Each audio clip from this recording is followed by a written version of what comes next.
Hi Viraj, welcome to finviras.com. So ఈరోజు మార్కెట్లో ఏం జరిగింది, నిఫ్టీ అండ్ బ్యాంక్ నిఫ్టీలో ప్రైస్ యాక్షన్ ఎట్లా వర్క్ అయింది అనేది చూద్దాము. ఫస్ట్ మనం నిఫ్టీలో 1 డే టైం ఫ్రేమ్లో చూస్తే ఆల్రెడీ మనం డిస్కస్ చేసుకుంటున్న లెవెల్స్ అండి. స్వింగ్ లో to swing high to previous లో. సో మనం ఇది ఆల్రెడీ మార్కెట్ ఇక్కడ ఉన్నప్పటి నుంచి మాట్లాడుకుంటున్నాం. సో ఇంతవరకు వెళ్ళడానికి అవకాశం ఉంది అని. బట్ మనం అనుకున్నది ఏంటంటే అప్ అండ్ డౌన్స్, అంటే కొద్దిగా స్లోగా వెళుతుంది అనుకున్నాము. బట్ ఇది కంటిన్యూస్ గా వెళ్ళిపోతుందండి. యాక్చువల్ గా నిఫ్టీ ఇంత కంటిన్యూస్ గా వెళ్ళడం చాలా అరుదండి.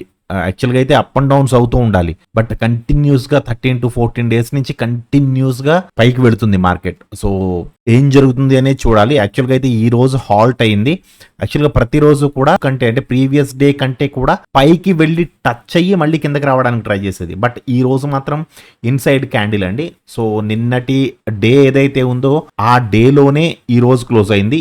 నిన్నటి హైని కానీ నిన్నటి లోని కానీ క్రాస్ చేయకుండా మధ్యలో ఉంది, అంటే ఇన్సైడ్ క్యాండిల్ గా ఉంది. సో ఏం జరుగుతుంది అనేది చూడాలి. నెక్స్ట్ బ్యాంక్ నిఫ్టీలోకి వస్తే బ్యాంక్ నిఫ్టీ కూడా ఆల్రెడీ మనం మాట్లాడుకుంటున్న లెవెల్స్ ఏనండి. ఏంటండి, స్వింగ్ హై టు స్వింగ్ లో. మీకు నేను ఈ ఇమేజ్ అనేది ఈ రోజు మార్నింగ్ కూడా మీకు నేను మన గ్రూప్ లో పోస్ట్ చేశాను. సో ఈ రోజు నేను చాలా పోస్టులు చేశానండి మన గ్రూప్ లో. అవి కూడా మీకు ఎక్స్ప్లెయిన్ చేస్తాను ఏంటి అనేది, ఎందుకు చేశాను అనేది కూడా. So this is the resistance zone. So నిన్న రెసిస్టెన్స్ జోన్ నుంచి రిజెక్ట్ అయింది. సో ఈ రోజు రెసిస్టెన్స్ జోన్ దగ్గరలో ఉంది. సో కొంచెం జాగ్రత్తగా ఉండండి అని ఆల్రెడీ మార్నింగ్ మార్కెట్ మొదలవ్వక ముందే మీకు నేను చెప్పానండి. So market slight gap up లో ఓపెన్ అయింది, కిందకి వచ్చింది, మళ్ళీ వెళ్ళి రెసిస్టెన్స్ జోన్ లో. సో ప్రజెంట్ ఇప్పుడు బ్యాంక్ నిఫ్టీ రెసిస్టెన్స్ జోన్ లో ఉంది 1 డే టైం ఫ్రేమ్ లో. ఓకే, సో 5 minutes లో ఏం జరిగింది అనేది చూద్దాము. సో ఫస్ట్ మనం నిఫ్టీ 5 minutes లో చూస్తే Nifty 5 minutes candle huge red candle అండి. Gap up with red candle. So red candle పడినప్పుడు ఇది కిందకి ఎంత వరకు రావడానికి అవకాశం ఉంది, కిందకి అని ఎందుకు అంటున్నాను, ప్రిఫరెన్స్ 1 ఎక్కడుందండి, ప్రిఫరెన్స్ 1 కిందకు వస్తాను బేరిష్ అని చూపిస్తుంది కదా. సో అటువంటిప్పుడు మనం ఏం చూడాలి, కిందకి ఎంతవరకు రావడానికి అవకాశం ఉందంటే స్వింగ్ లో టు స్వింగ్ హై వేసుకుంటే ఇది ఆల్రెడీ జోన్లో ఉంది కదా. మంచి రెడ్ క్యాండిల్ క్లోజ్ అయితే అప్ టు స్ట్రాంగ్ సెన్స్ వరకు వస్తుంది. సో మనం ఇక్కడ ట్రేడ్ తీసుకుంటే ఇక్కడ ఒక 15 to 20 points స్టాప్ లాస్ పెట్టుకుంటాము అండ్ టార్గెట్ వచ్చి 18 points. బట్ ఇది చెప్పుకున్నంత ఈజీగా అయితే జరగలేదండి ట్రేడ్ అనేది. ఎందుకు అంటే ఇక్కడ మనకి రెడ్ క్యాండిల్స్ పడుతుంటే మనకి పిఈ సైడ్ ఏం జరగాలి, పిఈ సైడ్ గ్రీన్ క్యాండిల్స్ పడాలి, అవునా అండి. బట్ ఇక్కడ మార్నింగ్ అలా జరగలేదు. నేను అది కూడా పెట్టానండి, అది కూడా పోస్ట్ చేశాను. సో పిఈ సైడ్ మార్కెట్ కిందకు వస్తున్నా సరే పిఈ సైడ్ మాత్రం గ్రీన్ క్యాండిల్స్ పడట్లేదు. అంటే మార్కెట్ కిందకి రావడానికి ఇంట్రెస్ట్ చూపించడం లేదు. ఈ ఒక్క గ్రీన్ క్యాండిల్ ఉంది కదా, ఈ గ్రీన్ క్యాండిల్ చాలా మంచిగా కవర్ చేస్తుందండి పిఈ సైడ్ చాలా రివర్స్ అయిపోయింది. సో ఇక్కడ కొంచెం తేడాగా అనిపించింది నాకు మార్కెట్, కొంచెం ఏదో డిస్టర్బెన్స్గా అనిపించింది. నేను ఇక్కడ మార్నింగ్ ట్రేడ్ చేయలేదు నిఫ్టీలో. సో ఎందుకంటే నాకు ఇక్కడ కన్ఫ్యూజింగ్ అనిపించింది. ఒకటి మాత్రం గుర్తుంచుకోండి, మీకు ఎప్పుడైనా సరే బుల్లిష్గా ఉందా బేరిష్గా ఉందా అనే డౌట్ వచ్చింది అంటే మాత్రం ట్రేడ్ చేయొద్దండి. డౌట్ రాకూడదు ఎట్టి పరిస్థితుల్లో. డౌట్ వచ్చింది అంటే అది డౌట్ మార్కెటే. డౌట్ వచ్చింది అంటే ఎట్టి పరిస్థితుల్లోనూ ట్రేడ్ చేయొద్దు. Confirmation trade, yes this is the confirmed trade అనుకున్నప్పుడు మాత్రమే చెయ్యండి. ఓకే, కన్ఫ్యూజింగ్గా ఉంది, అసలు ఎటువైపు వెళుతుందో తెలియట్లేదు అనుకున్నప్పుడు ట్రేడ్ తీసుకోవద్దు. Just wait and watch.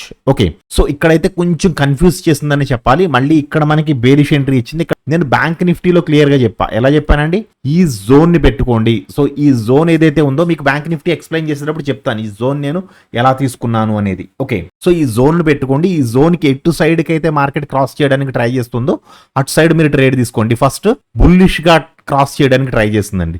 So ఇక్కడ బులిష్ ట్రేడ్ తీసుకోవచ్చు, తప్పేం లేదు. As per the preference 1 also ఇక్కడ మనకి ట్రేడ్ ఉంది.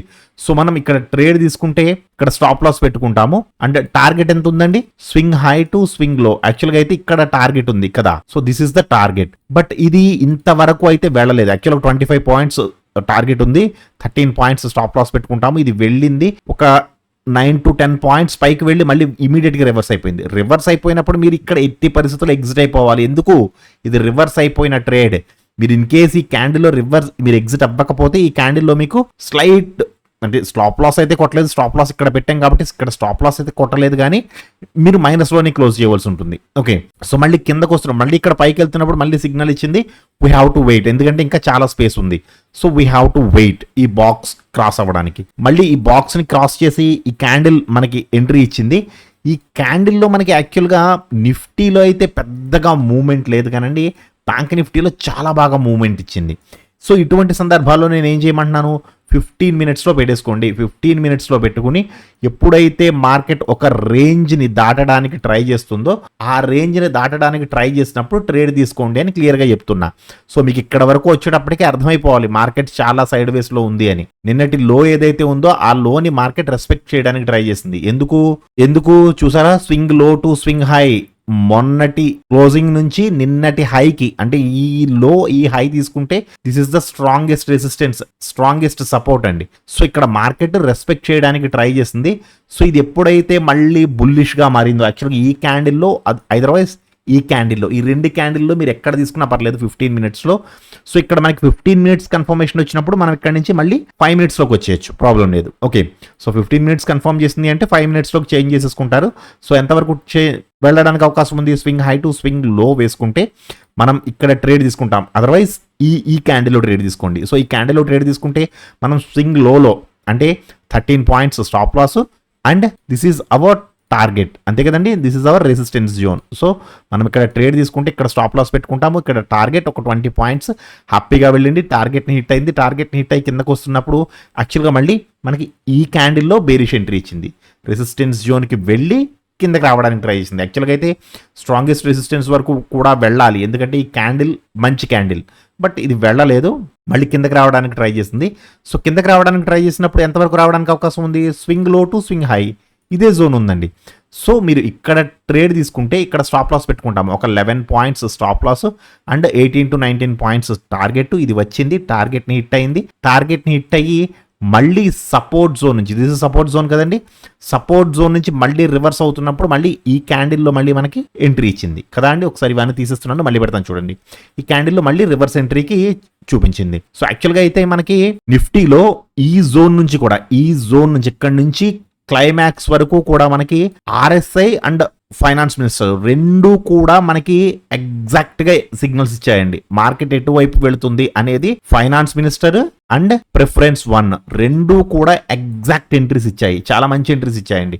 సో ఇక్కడ ఎంట్రీ ఇచ్చింది, ఎంతవరకు వెళ్ళడానికి అవకాశం ఉంది అంటే స్వింగ్ లో to swing high to previous లో వేసుకుంటే మనం ఇక్కడ ట్రేడ్ తీసుకుంటే ఇక్కడ స్టాప్ లాస్ పెట్టుకుంటాం, ఒక 9 points stop loss and 14 points target. ఇది రెసిస్టెన్స్ జోన్ లో మంచి గ్రీన్ క్యాండిల్ వేసింది, అప్ టు స్ట్రాంగెస్ట్ రెసిస్టెన్స్ వరకు కూడా వెళ్ళింది, up to 28 points. So it's a good entry.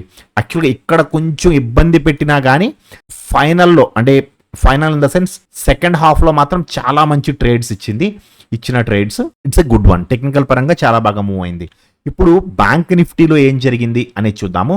So first bank నిఫ్టీలో 5 minutes candle, red candle. So ఈ రెడ్ క్యాండిల్ వేసినప్పుడు ఎంతవరకు రావడానికి అవకాశం ఉంది అని మనం చూసుకుంటే స్వింగ్, ఈ రెడ్ క్యాండిల్ కంటే కింద స్వింగ్ ఏదండి, ఇది స్వింగ్ లో టు స్వింగ్ హై వేసుకుంటే యాక్చువల్గా ఇది మనకి రెసిస్టెన్స్ జోన్లో మంచి రెడ్ క్యాండిల్ వేసింది కదా అండి. ఇది ఫస్ట్ క్యాండిల్ కనబడుతుంది కదండి కరెక్ట్గా. సో ఇది red candle, first candle. So మనకి రెసిస్టెన్స్ జోన్లో మంచి రెడ్ క్యాండిల్ వేస్తే అప్ టు స్ట్రాంగెస్ట్ రెసిస్టెన్స్ వరకు రావాలి. సారీ, సపోర్ట్ జోన్లో, this is the support zone కదండి. సో సపోర్ట్ జోన్లో మంచి రెడ్ క్యాండిల్ వేస్తే అప్ టు స్ట్రాంగెస్ట్ సపోర్ట్ వరకు రావాలి కదండి. బట్ ఇది ఏం చేసింది, అదే క్యాండిల్ వచ్చి స్ట్రాంగెస్ట్ సపోర్ట్ని టచ్ చేసి మళ్ళీ పైకి వెళ్ళింది. సో ఇది మళ్ళీ సెకండ్ వస్తుందా అంటే చెప్పలేము, ఎందుకంటే ఆల్రెడీ టచ్ చేసి పైకి వెళ్ళింది ఇది. సో ఇక్కడ క్లోజ్ అయింది అనుకోండి, దీన్ని టచ్ చేయకుండా డెఫినెట్గా డ్యామ్ షూర్గా వస్తుంది. మనం కొద్దిగా రిస్క్ చేసుకుని ఈ ట్రేడ్ తీసుకోవచ్చు, వస్తే హ్యాపీగా 50 పాయింట్స్ వస్తాయి. బట్ ఇది కొంచెం రివర్సల్గా, అంటే వచ్చి ఫస్ట్ ట్రేడ్ టచ్ చేసి మళ్ళీ పైకి వెళ్ళిపోయింది. సో ఇక్కడ కొంచెం తర్జన పడవలసి ఉంటుంది. అంటే ఒకవేళ ఇన్ కేస్ ఎవరైనా డేర్ చేసి ట్రేడ్ తీసుకున్నా కానీ ఎంత స్టాప్ లాస్ పెట్టగలమండి మనం, ఈఎంఐ కంటే పైన పెట్టమని చెప్పాను మీకు నేను మెంటర్షిప్ ప్రోగ్రామ్లో, ఐడియా ఉంది కదండి. సో ఇలా ఒక 60 పాయింట్స్ పెట్టామనుకోండి, 60 పాయింట్స్ వెళ్ళి స్టాప్ లాస్ కొట్టేస్తుంది నెక్స్ట్ ట్రేడ్, నెక్స్ట్ క్యాండిల్లో.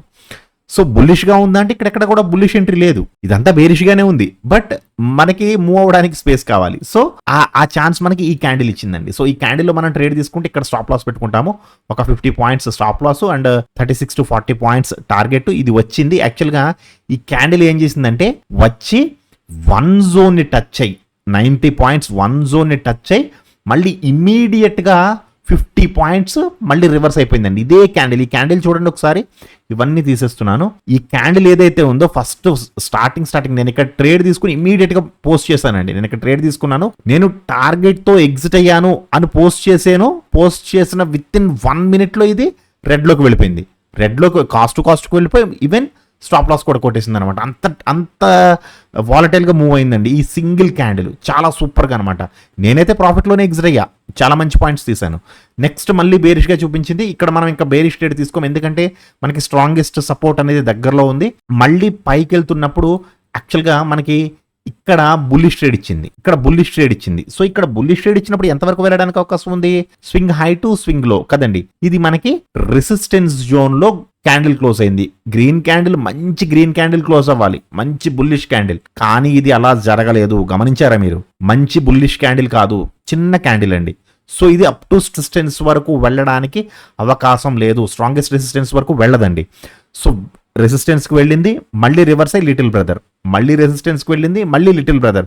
ఒకవేళ మీరు ఈ క్యాండిల్లో ఎంట్రీ తీసుకుని ఉంటే ఇక్కడ మీకు ఒక 40 పాయింట్స్ అంటే ఆప్షన్స్లో ఒక 20 పాయింట్ వరకు రావడానికి అవకాశం ఉంది. నేను ఇక్కడ ఒక లెవెల్ అప్డేట్ చేసిన ఐడియా ఉందా అండి? ఏం చేశాను, ఇక్కడ ఏదైతే ఈ లోని వేసిందో ఈ little brother to 0.6 level, so ఈ లెవెల్కి నేను ఇలా మీకు ఒక బాక్స్ గీసి ఇచ్చాను. సో ఈ బాక్స్ ని ఏదైతే క్రాస్ చేస్తుందో, నేను ఈ బాక్స్ ఎలా డ్రా చేసి ఇచ్చాను మీకు. సో ఎటు సైడ్ కి అయితే బాక్స్ ని క్రాస్ చేస్తుందో అటువైపు మంచి మూమెంటం ఉంటుంది అని మీకు నేను క్లియర్ గా చెప్పానండి.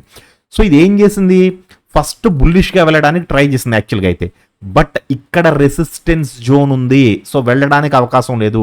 రెసిస్టెన్స్ జోన్కి వెళ్ళి మళ్ళీ ఇక్కడ మనకి ఒక మంచి బేరిష్ ఎంట్రీ ఇచ్చింది. టు బీ ఫ్రాంక్ చెప్పాలి అంటే ఈ క్యాండిల్లోనే బేరిష్ ఎంట్రీ ఇచ్చేసింది.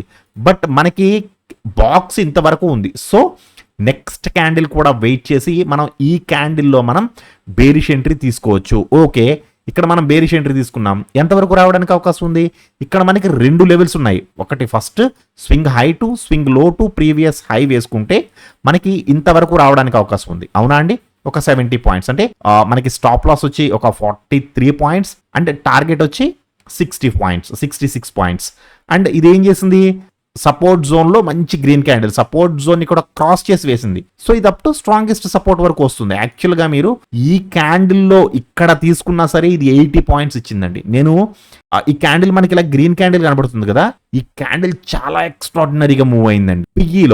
పిఈ సైడ్ చాలా ఎక్స్ట్రాడినరీ పాయింట్స్ ఇచ్చింది. కావాలనుకుంటే ఎవరైనా ఒకసారి ఆప్షన్ చార్ట్ ఓపెన్ చేసి చూడండి. ఇది మనకి ఎక్స్ట్రాడినరీ ట్రేడ్ ఇచ్చిందండి, చాలా ఎక్స్ట్రాడినరీ ట్రేడ్ అనమాట. ఇక్కడ మనకి 108 పాయింట్లు కనబడుతుంది, కానీ యాక్చువల్గా అయితే ఇక్కడ ట్రేడ్ తీసుకున్న వాళ్ళకి దాదాపుగా 120 పాయింట్స్ పైన ఇచ్చింది. చాలా ఎక్స్ట్రాడినరీ ట్రేడ్ ఇచ్చింది. ఇది స్ట్రాంగెస్ట్ సపోర్ట్కి వచ్చిన తర్వాత మళ్ళీ రివర్స్ అవ్వడానికి ట్రై చేసింది. రివర్స్ అవ్వడానికి ట్రై చేస్తున్నప్పుడు పైకి వెళ్ళి ఎంతవరకు వెళ్ళాలండి? యాక్చువల్గా అయితే స్వింగ్ హై టు స్వింగ్ లో కదా. సో మళ్ళీ నాకు ఇక్కడ ఒక జోన్ వచ్చేసింది. ఎందుకు? లిటిల్ బ్రదర్ ని క్రాస్ చేసి రెసిస్టెన్స్ జోన్ కి దగ్గరలో ఉంది. సో లిటిల్ బ్రదర్ టు 0.6 కి నేను ఒక లెవెల్ గీసుకున్నాను. సో మళ్ళీ ఒక బాక్స్ వచ్చింది నాకు. మీకు సైడ్ వేస్ లో ఉన్నప్పుడు ఈ బాక్స్ లెవెల్స్ అనేవి చాలా బాగా ఉపయోగపడతాయి. ఎప్పుడైతే ఈ బాక్స్ ని క్రాస్ చేస్తుందో, యాక్చువల్గా ఏంటంటే ఇందులో 1 or 2 స్టాప్ లాసెస్ ఉంటాయండి. కన్ఫర్మ్ గా చెప్తున్నా, 1 or 2 స్టాప్ లాసెస్ ఉంటాయి ఈ బాక్స్ థియరీలో. బట్ బాక్స్ ని క్రాస్ అయిన తర్వాత వచ్చే ఎంట్రీ అనేది ఇలా ఉంటుంది. 1 or 2 స్టాప్ లాసెస్ మీకు చిన్నవి ఒక 20 రూపాయలు 30 రూపాయలు అలా పట్టుకెళ్తుంది స్టాప్ లాస్. బట్ ఇచ్చేటప్పుడు మాత్రం 80 రూపాయలు 100 రూపాయలు ఇస్తుందండి. చాలా మంచి ట్రేడ్ ఇస్తుంది. సో ఈ బాక్స్ థియరీని ప్రాక్టీస్ చేయడానికి ట్రై చేయండి. ఇంకా డీప్ గా కావాలి అంటే చెప్పండి, నేను ఈ బాక్స్ ని ఎలా డ్రా చేసుకోవచ్చు, ఎప్పుడెప్పుడు ఏ లెవెల్స్ లో మనం ఎక్కడ బాక్స్ గీయాలి, ఫిబొనాచి లెవెల్స్ ని బట్టి గీస్తామండి బాక్స్ అనేది. సో ఎలా గీయాలి అనేది మీకు డీటెయిల్గా కావాలంటే కామెంట్ సెక్షన్లో అడగండి, మీకు నేను ఇంకా డీటెయిల్గా చెప్తాను. ఓకే, సో ఈ బాక్స్ని క్రాస్ చేయడానికి ఫస్ట్ పైకి వెళ్ళి మళ్ళీ కిందకు వచ్చింది, మళ్ళీ పైకి ఇక్కడ పైకి క్రాస్ చేయడానికి ట్రై చేసింది, బట్ రాలేదు. మళ్ళీ కిందకు వచ్చింది. యాక్చువల్గా మళ్ళీ కిందకు వస్తున్నప్పుడు మళ్ళీ ఇక్కడ మనకి బేరిష్ ఎంట్రీ ఇచ్చింది. ఇక్కడ బేరిష్ ఎంట్రీ తీసుకుంటే ఒక రకంగా చిన్న ప్రాఫిట్ అనేది చెప్పుకోవాలి. ఇక్కడ ఎంట్రీ తీసుకుంటే మనకి ఇక్కడ స్టాప్ లాస్ ఒక 35 పాయింట్స్ స్టాప్ లాస్. ఈవెన్ మనం బాక్స్ లోయర్ ఎడ్జ్ లో పెట్టుకున్నా సరే మనం ఒక 60 పాయింట్స్ వచ్చింది, అంటే ఆప్షన్స్ లో ఒక 30 పాయింట్స్ వరకు వచ్చింది. సో ఇది కొంచెం ఫస్ట్ ట్రేడ్ మనకి స్టాప్ లాస్ లేదా కాస్ట్ టు కాస్ట్ తీసినా కానీ ఇది మాత్రం ప్రాఫిటబుల్ ట్రేడే. ఒకవేళ ఇన్ కేస్ మీరు ఈ ట్రేడ్ లో ప్రాఫిటబుల్ గా లేకపోతే, అంటే మీరు ఎగ్జిట్ అవ్వకపోతే, ఇక్కడ మీరు ఎగ్జిట్ అవ్వకపోతే కాస్ట్ టు కాస్ట్ తీసేయచ్చు. మీకు ఇక్కడ అప్ టు 15 minutes వరకు కాస్ట్ టు కాస్ట్ రన్ అయింది. ఒకవేళ ఇన్ కేస్ మీరు ఈ ప్రాఫిట్ బుక్ చేయకపోతే నేను చెప్పేది. ఇదైతే మంచి ప్రాఫిట్ ఇచ్చింది. ఓకే, మళ్ళీ పైకి వెళ్తున్నప్పుడు ఈ క్యాండిల్లో మళ్ళీ మనకి బుల్లిష్ ఎంట్రీ ఇచ్చింది. సో ఇక్కడ బుల్లిష్ ఎంట్రీ ఇచ్చినప్పుడు మనం ఇక్కడ ట్రేడ్ తీసుకుంటే ఇక్కడ స్టాప్ లాస్ పెట్టుకుంటాం, ఒక 60 పాయింట్స్ స్టాప్ లాస్. మరి టార్గెట్ ఎక్కడ ఉందండి? టార్గెట్ మనకి యాక్చువల్గా చెప్పాలి అంటే స్వింగ్ హై టు స్వింగ్ లో కదా. యాక్చువల్గా ఇది రెసిస్టెన్స్ జోన్లో ఉంది, ఈ జోన్ కాదు. ఎందుకు అంటే 15 మినిట్స్లో చూడండి ఒకసారి. 15 మినిట్స్లో ప్రిఫరెన్స్ 1, 2, 3 3 కూడా ఈ క్యాండిల్లో బుల్లిష్గా మారాయి. సో 15 మినిట్స్లో బుల్లిష్గా మారాయి అంటే స్వింగ్ హై టు స్వింగ్లో ఈ లెవెల్ ఎలా తీసుకుంటారు? ఇక్కడేగా ఉంది రెసిస్టెన్స్ జోను. సో ఈ లెవెల్ తీసుకోకూడదు. 15 మినిట్స్లో ట్రేడ్ ఇచ్చిందంటే ఏం చేయాలి? ఏంటండి అర్థం? మూవ్ అవ్వడానికి స్పేస్ కావాలి. ఏది ఉంది మనకి? రీట్రేస్మెంట్ పనిచేయలేదు. స్వింగ్ హై టు స్వింగ్ లో వేసుకుంటే రీట్రేస్మెంట్ పనిచేయలేదు. అప్పుడు ఏం చేయాలి? ఎక్స్టెన్షన్ లెవెల్స్ ఏమి ఉన్నాయండి? దీనికంటే లో కావాలి ఇది, అవునా? స్వింగ్ లో to swing high to previous లో వేసుకుంటే this is the resistance zone and this is the strongest resistance. So మనం ఎక్కడ తీసుకుంటామండి? మనం ఇక్కడ ట్రేడ్ తీసుకుంటాము, ఇక్కడ స్టాప్ లాస్ పెట్టుకుంటాము, ఒక 60 points stop loss and 150 points target. 150 పాయింట్స్కి మీరు ఎగ్జిట్ అయిపోయినా ఓకే. లేదు అంటే రెసిస్టెన్స్ జోన్లో మంచి గ్రీన్ క్యాండిల్ క్లోజ్ అవుతుందా వెయిట్ చేయండి. రెసిస్టెన్స్ లో మంచి గ్రీన్ క్యాండిల్ క్లోజ్ అయితే అప్ టు స్ట్రాంగెస్ట్ రెసిస్టెన్స్ వరకు వెళుతుంది. నేను మీకు పెట్టిన పోస్ట్ అదేనండి. ఈ రోజు నేను ఇచ్చిన అప్డేట్స్ అన్ని కూడా సూపర్ అప్డేట్స్ ఇచ్చాను. ఎక్కడ బాక్స్ థియరీ ఉంది, ఎక్కడ క్రాస్ అవుతుంది, క్రాస్ అయిన తర్వాత ఎంతవరకు పెడుతుంది, స్ట్రాంగెస్ట్ రెసిస్టెన్స్ 300 పాయింట్లు అండి. బ్యాంక్ నిఫ్టీలో 300 పాయింట్లు అంటే it's not a small thing అండి, ఎక్స్ట్రాడినరీ అన్నమాట. సో ఈ రోజు మీ ట్రేడింగ్ ఎలా జరిగింది, టెక్నికల్ పరంగా మీరు ఎన్ని పాయింట్స్ తీసారు, మన టెక్నికల్స్ ఎలా వర్క్ అవుతున్నాయి అనేది తప్పకుండా కామెంట్ సెక్షన్ లో చెప్పండి. మీరు చెబితేనే ఇంకొక 10 మందికి మన టెక్నికల్స్ గురించి తెలుస్తాయి. ఓకేనండి. Thank you so much.